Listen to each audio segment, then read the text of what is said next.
Everyone, कैसे हैं आप सब। तो आज की इस वीडियो में मैं आप सभी बच्चों को क्लास 12 ज्योग्राफी यानी भूगोल के देखिए आप सभी बच्चों के एग्जाम में आने वाले इंपॉर्टेंट एमसीक्यू ये इस वीडियो में आपको करवाऊंगा। तो आप सभी बच्चे वीडियो के लास्ट तक बने रहिएगा। वीडियो पसंद आए तो वीडियो को लाइक कर दीजिएगा, चैनल पे न्यू आए तो चैनल सब्सक्राइब करिएगा और साथ में बेल आइकन पे क्लिक करिएगा ताकि इसी प्रकार देखिए हर वीडियो को नोटिफिकेशन आपको हमारे चैनल के द्वारा जब भी वीडियो जारी होगा तो आपको मिल जाएगा। तो जिस तरह देखिए मैंने आपको हिस्ट्री आप सभी बच्चों को जो भी आर्ट्स का सब्जेक्ट था, चाहे इंग्लिश कोर हो, इंग्लिश सिलेक्टिव हो, हिंदी जो भी था, सारा का सारा कंटेंट प्रोवाइड किया। उसी तरह देखिए यहाँ पर ज्योग्राफी भूगोल का जो आपका क्वेश्चन आंसर होने वाला है एमसीक्यू वाला, फिलहाल तो अभी देखिए आपको हिंदी में एमसीक्यू मिलेगा। इसके बाद देखिए जो सब्जेक्टिव वाला जो पेपर आएगा वो हिंदी और इंग्लिश दोनों में आपको कंटेंट प्रोवाइड करा दिया जाएगा। तो चलिए वक्त को बिना बात के वीडियो को शुरू करते हैं और चलिए वीडियो को जितना हो सके शेयर आप लोग कर दीजिए अपने दोस्तों के साथ। सबसे पहला है कि निम्न में से कौन सा आयु वर्ग मतलब कौन सा एज ग्रुप है जो कार्यशील जनसंख्या का प्रतिनिधित्व, मतलब देखिए सबसे ज्यादा कार्यशील जनसंख्या वो किस वर्ग को माना जाता है। 15 से 25 वर्ग, 15 से 50 वर्ग, 15 से 59 वर्ग और 18 से 60 वर्ग। आप खुद सोचिए, आप खुद एक युवा है, आप लोग बताइए खुद जो भी बच्चे होंगे, बहुत से बच्चे क्या करते हैं, काम भी करते हैं, पढ़ाई भी करते हैं। तो आप सभी बच्चे हमारे जैसे आदमी लोग किस क्षेत्र में आते हैं, मतलब कौन से वर्ग में आते हैं। तो 15 से 25 साल तक के जो बच्चे होते हैं या फिर जो मनुष्य होते हैं वो सबसे अधिक कार्यशील क्षेत्र में माने जाते हैं। इसलिए ऑप्शन नंबर क्या हो जाएगा, ए इसका सही जवाब हो जाएगा। अगला सवाल है हमारा, निम्नलिखित में से किसने संयुक्त अरब अमीरात, ठीक है, यूनाइटेड अरब अमीरात के लिंग अनुपात को निम्न किया, मतलब किसने कम किया है। पुरुष कार्यशील जनसंख्या का चयनित प्रवास हो चुका है, पुरुषों की देखिए उच्च जन्म दर है, स्त्रियों का जो जन्म दर है वो निम्न कम हो चुका है, या फिर स्त्रियों का उच्च उत्प्रवास हो चुका है, जिसके कारण देखिए जो संयुक्त अरब अमीरात का जो लिंग अनुपात को कम किया गया ये हमें फैक्टर बताना है। तो देखिए जो पुरुष कार्यशील जनसंख्या उसका चयनित प्रवास हुआ है, जिसके कारण वहां का जो लिंगानुपात है मतलब जो सेक्स रेशियो है वो थोड़ा सा डाउन चला गया। इसलिए ऑप्शन नंबर ए इसका क्या होगा, सही जवाब हो जाएगा। अगला सवाल हमसे पूछा जाएगा कि 100% शहरी जनसंख्या वाले देश, मतलब ऐसा देश बताना है जहां पर पूरे के पूरे 100% जनसंख्या जो शहर में वास करती है। सिंगापुर, थाईलैंड, जापान या फिर इंडोनेशिया। तो देखिए मैं आपको बताना चाहूंगा ये सवाल जब भी पूछा जाएगा, किसी कॉम्पिटिटिव एग्जाम में पूछा जाता है कि 100% शहरी जनसंख्या किस देश में पाई जाती है, तो सिंगापुर। वहां पर पूरी जनसंख्या इस शहर बना के, वहां पर कोई अगर आपको गांव वाली फीलिंग नहीं, क्योंकि सारा का सारा जो जगह है वो पूरा मॉडर्नाइज हो चुका है। इसलिए ऑप्शन नंबर ए क्या होगा, इसका सही जवाब हो जाएगा बच्चों। अगला सवाल देखिए हमारे पास, विश्व जनसंख्या दिवस VBI कर लीजिए, पूछा जाएगा परीक्षा में इस सवाल से। जब जनसंख्या संगठन वाला या फिर जनसंख्या से जुड़ा हुआ सवाल आएगा तो विश्व जनसंख्या दिवस कब मनाया जाता है, डायरेक्ट याद रखिए 11 जुलाई को मनाया जाता है विश्व जनसंख्या दिवस। तो ऑप्शन नंबर ए क्या हो जाएगा, इसका करेक्ट आंसर हो जाएगा। अगला सवाल देखिए हमारे पास, आयु पिरामिड के लिए सामान्यतः प्रयोग किया जाता है। देखिए जो हमारे एज ग्रुप के लिए जो पिरामिड स्ट्रक्चर बनाते हैं कुछ इस प्रकार से देखिए हम लोग स्ट्रक्चर ड्रॉ करते हैं, जो होता है वो कौन से वर्ग के लिए होता है, ऐसे पिरामिड ड्रॉ किया जाता है। तो हम लोग कौन से वर्ग को इससे क्या कर दर्शाते हैं ये हमें बताना है। जो 5 से लेकर 10 वर्ष के जो आयु वाले लोग होते हैं उनके लिए ये दर्शाया जाता है, या फिर जो 10 से 20 होते हैं उनके लिए दर्शाया जाता है, या फिर 0 से लेकर 5 तक के आयु वर्ष वाले, या फिर 20 से 25 वर्ष। तो याद रखिएगा इसका जो सही आंसर हो जाएगा बच्चों वो होगा हमारा ऑप्शन नंबर ए, 5 से लेकर 10 वर्ष आयु वाले जो भी लोग हैं उन्हें इस कैटेगरी में क्या किया जाता है, रखा जाता है। तो ऑप्शन नंबर ए इसका सही जवाब होगा। अगला सवाल है देखिए, निम्नलिखित यूरोपीय देश में से किसमें नगरीकरण, नगरीकरण मतलब सीधा बात है जो कह सकते हैं बच्चों जो शहरीकरण है वो ज्यादा हुआ है, किसमें हुआ है, पाल्टा देश में, बेल्जियम में, फ्रांस में, जर्मनी में। आप खुद सोच सकते हैं, ऑप्शन टिक कर सकते हैं। यूरोपीय देश बोला, यूरोपियन कंट्रीज है, तो इसमें यूरोपियन कंट्रीज के अंतर्गत सबसे ज्यादा कहां पाएगा नगरीकरण, वो है पाल्टा। ऑप्शन नंबर ए इसका क्या हो जाएगा, सही उत्तर हो जाएगा। अगला सवाल है, पूर्ण आयु वर्ष। देखिए पूर्ण मतलब होता है बच्चों, सीधा से बताऊं, जो थोड़े से एज ग्रुप होते हैं, जो थोड़े से कह सकते हैं एज ज्यादा होता है उनका, तो कौन से कैटेगरी में आता है, मतलब कौन से वर्ष में आना आता है। तो सबसे ज्यादा होता है वो 15 से 59 उनके जो बच्चे मतलब आयु वर्ग के जो होते हैं उन्हें माना जाता है, पूर्ण माना जाता है। तो ऑप्शन नंबर ए क्या होगा, इसका सही जवाब हो जाएगा। फिर देखिए अगला है, लिंगानुपात क्या होता है। तो ये क्या बताता है, सीधा सीधी बात है, पुरुष तथा स्त्रियों के बीच में रिलेशन बताता है कि कितने मेल है कितने फीमेल है, किसी भी देश में कितने राष्ट्र में कितने पुरुष और महिला का अनुपात बताता है। तो यही लिंगानुपात बताता है, इसलिए ऑप्शन नंबर ए यहीं पर देख के पता चल गया, इसका सही उत्तर होगा। अगला सवाल देखिए हमारे पास क्वेश्चन नंबर 9 में, अधिकांश देशों में ग्रामीण नगरीय विभाजन, देखिए क्या होता है, ग्रामीण नगरीय विभाजन किस आधार पर होता है, जो नगरीय क्षेत्र होता है ग्रामीण बढ़ता है, लेकिन क्या आधार है, पिरामिड आधार पर बढ़ता है, आकार बिंदु पे सारणी मतलब एक टेबल बना करते हैं, या फिर इनमें से कोई नहीं। तो किस आधार पे हम लोग बांटते हैं ये हमें बताना है। तो देखिए कोई भी चीज का विभाजन होगा तो वो आकार, जो हमारा ये क्वेश्चन बोला गया इसमें ग्रामीण नगर का विभाजन करना, लेकिन किस आधार पर होगा, तो आकार बिंदु के आधार पर हम लोग क्या करते हैं, इसका बंटवारा करते हैं। इसलिए ऑप्शन नंबर क्या होगा बच्चों, बी इसका राइट आंसर हो जाएगा। अगला सवाल देखिए आपसे पूछा हुआ है, विश्व की नगरीय जनसंख्या में प्रतिवर्ष वृद्धि हो रही है। देखिए जो नगर का जनसंख्या है उसमें हर साल लगभग कितने बढ़े, क्योंकि मालूम है कि काम की तलाश में मनुष्य को एक जगह से दूसरी जगह जाना पड़ता है। ये हम माइग्रेशन में पढ़ चुके हैं, माइग्रेशन वर्ड होता है कि आदमी क्यों जाता है एक जगह दूसरी जगह। देखिए काम की तलाश में भोजन एक अच्छे जीवन को जीने के लिए वो क्या करता है, हर वक्त प्रयास करता है। इसीलिए देखिए वो शहर की तरफ ज्यादा है। जैसे आपको मालूम होगा कोविड के समय बहुत से लोग शहर गए थे, फिर जब कोविड आया तो सारे के सारे लौट के आ रहे थे। इससे देखिए पता चल रहा था कि कितने लाखों करोड़ों लोग क्या रहते हैं वो शहर से गांव में जाते हैं ताकि वो अच्छा जीवन व्यतीत कर सके। इसीलिए देखिए लगातार जो नगर की जनसंख्या वो बढ़ती जा रही है। आप में से जो भी बच्चे जो भी देखिए अभी पढ़ रहे हैं, आप भी आपका प्रयास होगा जीवन में कि आप आगे बढ़ने की कोशिश करें। जब आप आगे बढ़िएगा तो जीवन में तो आपको थोड़ा सा बाहर निकलना पड़ेगा। आप जिस भी स्थान रहते हो वहां से तो आपको थोड़ा सा बाहर आना ही पड़ेगा। तो यही क्या आपको सोचिए शहर जाकर कुछ ना कुछ करेंगे। इसीलिए देखिए क्या होता है, जो शहर की जनसंख्या लगातार बढ़ रही है, लेकिन कितने बढ़ रही लगभग एक अनुमानित डाटा है तो वो कितना होता है, तो 6 करोड़ लगभग प्रति वर्ष क्या होती है इसकी वृद्धि होती है। इसलिए ऑप्शन नंबर सी क्या होगा इसका सही जवाब। अगला देखिए पूर्वी एशिया में, देखिए जो हमारा ईस्ट एशिया उसमें जो पूर्व शिक्षा दर है वो कितना है, रेट के साथ बताना है कि कितना वहां 83.4, 93.4, 60 या फिर 65। तो इसका सही उत्तर हो जाएगा बच्चों 83.4 क्या है आपका पूर्वी एशिया में पूर्व शिक्षा दर है। अगला सवाल देखिए निम्नलिखित में से किस भाषा परिवार की जनसंख्या जो सबसे कम है। देखिए एक जनसंख्या कोई परिवार है उसकी जो भाषा में सबसे कम पाई जाती है ये बताना हमें। ऑस्ट्रिक, द्रविड़ शैली के जो लोग होते हैं, चीनी, तिब्बती या फिर भारतीय रूपी, कौन सा लिखिए। देखिए सबसे कम हमें यहाँ पर बताया जाना है कौन सा कम बोला जाता है। तो देखिए जो ऑस्ट्रिया कंट्री है वहीं छोटा सा देश, ज्यादा बड़ा नहीं है, वो जो भाषा देखिए बहुत कम बोली जाती है। इसलिए वो क्या होगा ऑप्शन नंबर ए क्या हो जाएगा इसका सही जवाब हो जाएगा। अगला सवाल है निम्नलिखित में से किस देश में न्यूनतम जन्म दर, मतलब देखिए जन्म दर मतलब होता है बर्थ रेट, लगातार मान के चलिए कि एक साल में कितने बच्चों का जन्म हो रहा है उसे हम लोग बर्थ रेट में काउंट करते हैं। फ्रांस में, जापान में, जर्मनी में या फिर संयुक्त राज्य अमेरिका में, यानी यूनाइटेड स्टेट्स ऑफ अमेरिका जिसे आप यूएसए भी कह सकते हैं। तो कहां पर देखिए जो किस देश में जन्म दर बहुत कम पाई जाती है वो है जर्मनी। क्या हो जाएगा जर्मनी। ऑप्शन नंबर क्या हो जाएगा सी इसका सही उत्तर हो जाएगा। फिर विश्व में सबसे अधिक प्रजनन दर, मतलब सबसे अधिक जो कह सकते हैं बच्चों जो रिप्रोडक्शन दर है, रेट है, वो कौन सा देश है। नाइजीरिया, युगांडा, माली या सोमालिया।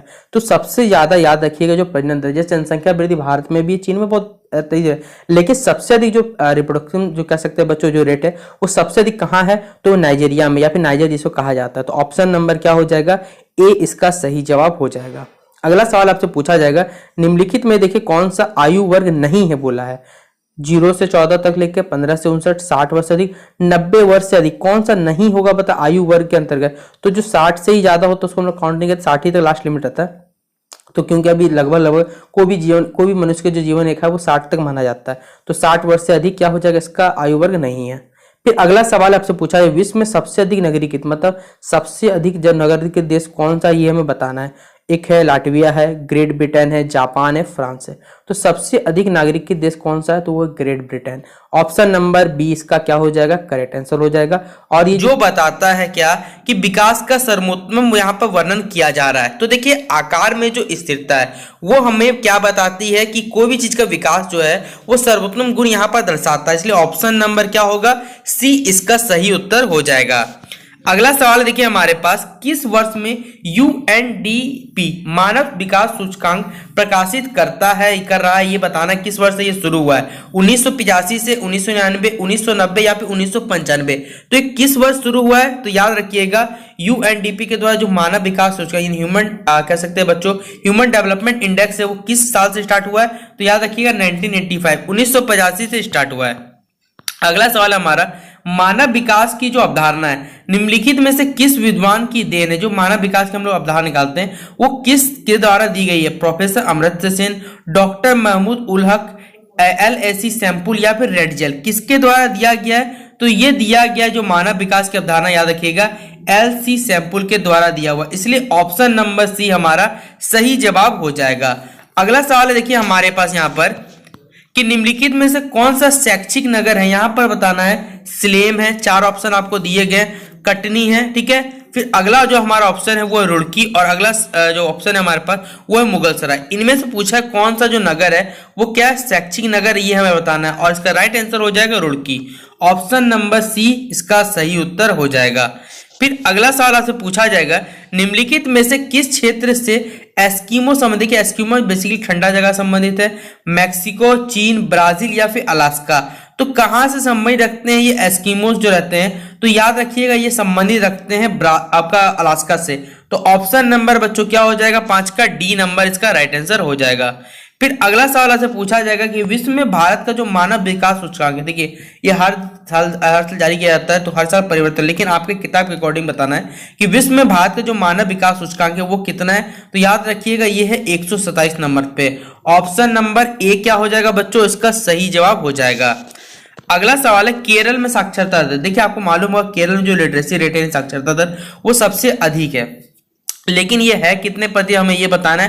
तो याद रखिएगा 93.91% क्या है वहां के लोग क्या शिक्षित हैं। 100 में मान के चलिए 93 मानते हैं, 93 लोग वहां क्या पढ़े लिखे, 7% क्या जो थोड़े से कम पढ़े लिखे या उनको पढ़ाई की नॉलेज नहीं है। तो ये केरल का सबसे ज्यादा कहा देखा आपका जो साक्षरता है वो सबसे ज्यादा है, और सबसे कम माना जाता है बिहार में। ठीक है, तो ऑप्शन नंबर बी क्या हो जाएगा इसका सही उत्तर हो जाएगा।